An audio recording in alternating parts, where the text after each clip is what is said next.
What are the 5 reasons that you won't give up when life catches you on the blind side? When the messenger of misery visits you, what are you going to do? What will keep you in the game when life knocks you to the canvas?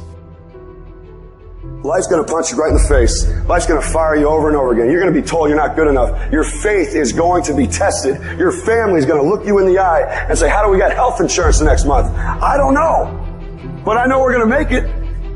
You know who's going to bail you out?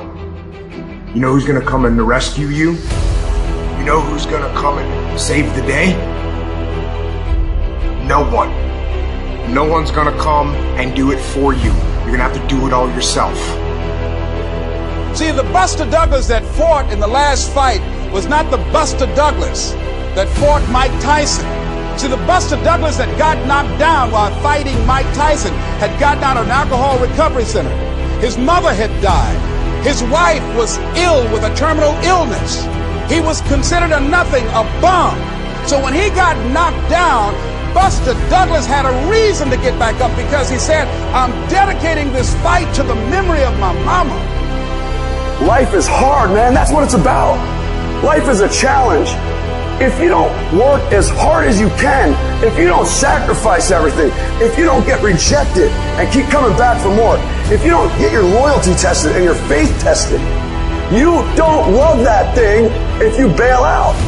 So if you fought through all that, that's love. So you got to have some reasons that when life knocks you down, and it's going to. Hello, it's going to knock you down. When people disappoint you, and that's going to happen. When they betray you, and that's going to happen. When they lie to you, and that's going to happen. When they say, oh, you can count on me, and they won't show up, and that's going to happen. When you want to throw in the towel and give up yourself, and that's going to happen. When life collapses on you and catch you on the blind side, what reason can you remember that you can call on, that you can reach on, that can make you get back up? Find that reason. Because when life had knocked me down, I said, life, I'm doing this because I want to make my mama proud of me. I'm doing this because I want my children to have a better life than what I have. I'm doing this because all my life I've been told I'd be a loser, that I wouldn't make it. I'm doing this to make them a lie. I believe like Frank Sinatra, he said the best revenge in life is massive success. I'm doing this so I can become massively successful. And with that kind of courage, with that kind of affirmation and reason to empower me, I got a saying that when life knocks you down, try and land on your back, because if you can look up, you can get up.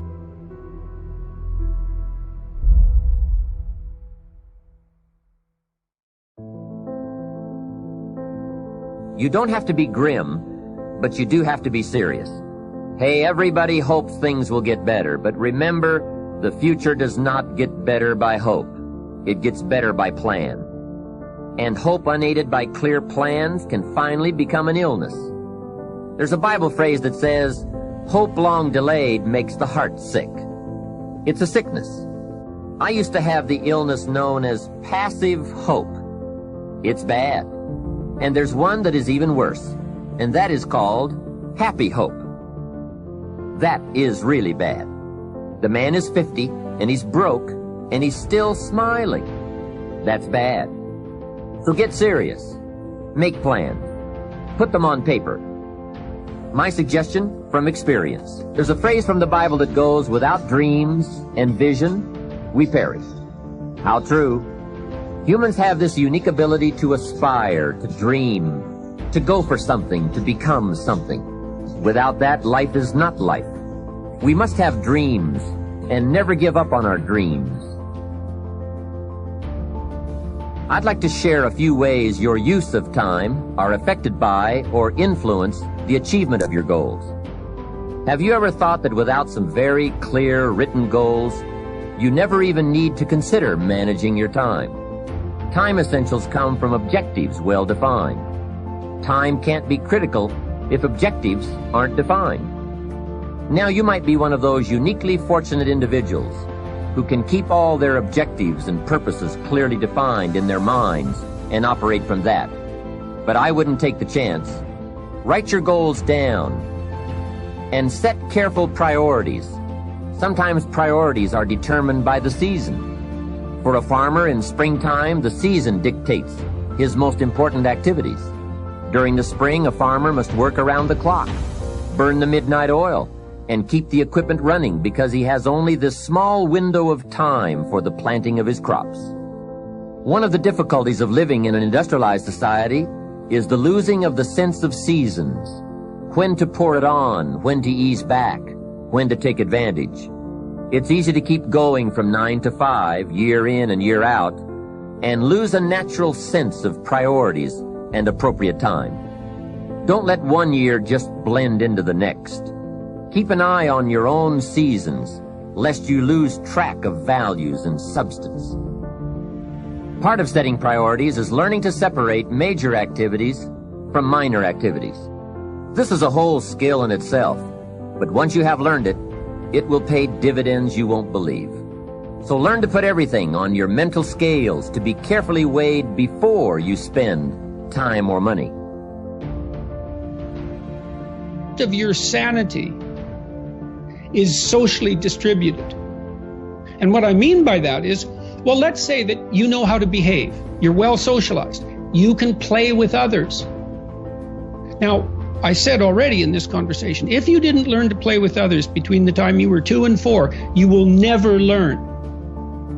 And psychologists have beat their heads against the wall trying to rehabilitate antisocial children. They can't do it after the age of 4. Is that because areas of the brain just don't develop? Well, it seems to be partly because the kids fall farther and farther behind. So let's say you make the leap from egocentric dependence on your mother at 2 and 3 to immersion in a peer group. Well, then you pick peers that are at your same developmental level, and you chase each other up the developmental ladder. And the longer you're out of that, the farther you fall behind. And so, you know, kids, 5-year-old kids might come across another 5-year-old kid who tends to cry too much if they don't get their way. And they'll say, we don't want to play with the baby. And what they're saying is, we have to find someone who's at our developmental level, shares our developmental horizon, so that we can mutually scaffold our further development. Now, they're not going to say that, obviously, but that's the situation. And kids test each other out when they first meet. So do adults. Game. Can you play? Are you playing at the same level as me? I'm playing my game at the level that will further my development. Can you play along with me? If not, well, maybe you're lower in status and I can pull you up as a mentor. Maybe you're higher in status and I can learn from you. But if you're a peer, we can play together. Anyways, if you're acceptable to your peers and you behave well, they'll accept you. And then they tell you all the time if you're acting appropriately. You know, if your jokes are funny, if you're dominating the conversation, if you're bringing something of value to the table. And all you have to do is pay attention to the social cues, and you'll keep yourself regulated. And at the end of the day, you're going to get what you focus on. They're both true. This is both the most amazing time that's ever happened, ever in recorded history. And yet real things that are terrifying are also happening. But where you put your energy, where you put your attention, where you put your focus, is going to determine what you see. And that is the most fascinating and the most important thing you have to understand about the way that your mind works. You get what you focus on. If you focus on the things that are bad, they will become real. They will become exaggerated. They will begin to monopolize your thoughts. You'll see them everywhere. It's called the reticular activating system. Your mind is literally designed to pay attention to the things that you notice. Once you notice a certain car, you see it everywhere. Once you notice a certain dog, you see it everywhere. Once you hear a certain name for the first time, suddenly you realize that that name has been all around you this entire time. But now that you're focusing on it, now that you're looking for it, it is everywhere. So whatever you look for, it's going to be everywhere. If you look for the negative, it'll be there. But if you look for the positive, it will overwhelm you. When you manage something, you do so to keep it going. Well, you don't need to keep time going. You don't even need to watch it. You can be completely unaware of it. You can go to sleep. Doesn't matter. Time just continually moves. Doesn't need you. It doesn't need me. It just keeps moving. We don't need to do time management because there's nothing to manage. It's automatic. It continually moves. What we need to do is priority management. With the time that is continually slipping away from us, we need to manage our priorities to maximize the time we have. So don't manage your time, maximize your time. How? By doing the things that are the most important to do at that moment. Make every day your masterpiece.